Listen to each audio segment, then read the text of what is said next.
Lonavala खंडाळ्यात taxi चालकांचा संताप आता उफाळून आलेला आहे। बेकायदेशीर ॲप आधारित कंपन्यांविरोधात टॅक्सी चालक मालक वेलफेअर असोसिएशन आक्रमक झाले असून आजपासून 3 दिवसीय साखळी आमरण उपोषणाला सुरुवात झालेली आहे। लोणावळा खंडाळा परिसरातील टॅक्सी चालक मालक संघटना आता थेट रस्त्यावर उतरलेली आहे। ओला, उबेर आणि रॅपिडो सारख्या कथित बेकायदेशीर कंपन्यांविरोधात तीव्र आंदोलन छेडण्यात आलं असून प्रशासनाने वारंवार तक्रारी करूनही कोणतीही दखल घेतली नसल्याचा आरोप चालकांनी केला आहे। गेल्या 7 ते 8 वर्षांपासून या कंपन्यांविरोधात सातत्याने तक्रारी दिल्या जात आहेत, मात्र अद्याप ठोस कारवाई न झाल्यामुळे स्थानिक चालकांचा संयम सुटलेला आहे। त्यामुळे आता उपोषणाचा मार्ग स्वीकारत आंदोलन तीव्र करण्यात आलेलं आहे। 7 ते 8 वर्ष झालं आम्ही इथं झटतोय, पण याला आम्हाला यशच भेटला नाही। आज मी 29 वर्ष झाले नॉर्थ टॅक्सी चालवतोय, असे माझ्यासारखे अनेक आहेत। आज आमच्या गाडीचे हप्ते निघत नाही। आमचे पोरं बाळा आम्ही काय उपाशी रोडवरती घेऊन येऊ का? आम्ही एवढं झटतोय, एवढं साखळी उपोषण करतोय। आम्ही प्रत्येक आमदारांना, खासदारांना, मंत्र्यांना ते स्वर्गीय अजितदादा पवार इथं आले, त्यांनी शब्द दिला, तर शब्द पाळू शकत नाही।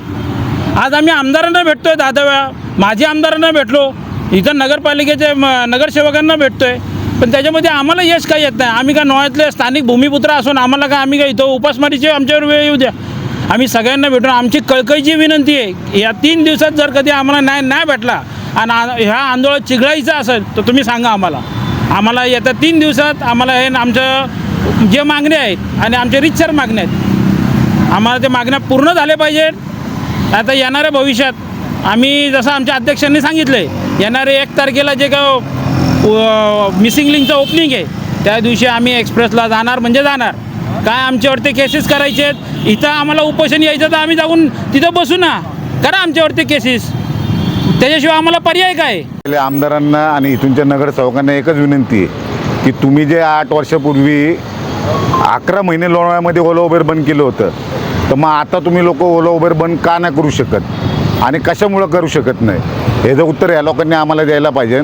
आमचं पण उपोषणाचा वेळ आलेली आणि झालेली जे म्हणजे लोकांच्या पार गाड्या विकलेले, सगळ्या गोष्टी आल्या, बँकवाल्यांनी गाड्या खेचून नेलेले, आणि आमचं काही हिल स्टेशन आहे, हिल स्टेशन पण म्हणता येत नाही, एक छोटंसं लोणावळा शहर आहे, तर त्याचा विचार सर्वांनी मिळून करावा आणि आमचं पोटापाण्याचं जे पण काय असेल ते मार्गी लावून द्यावं।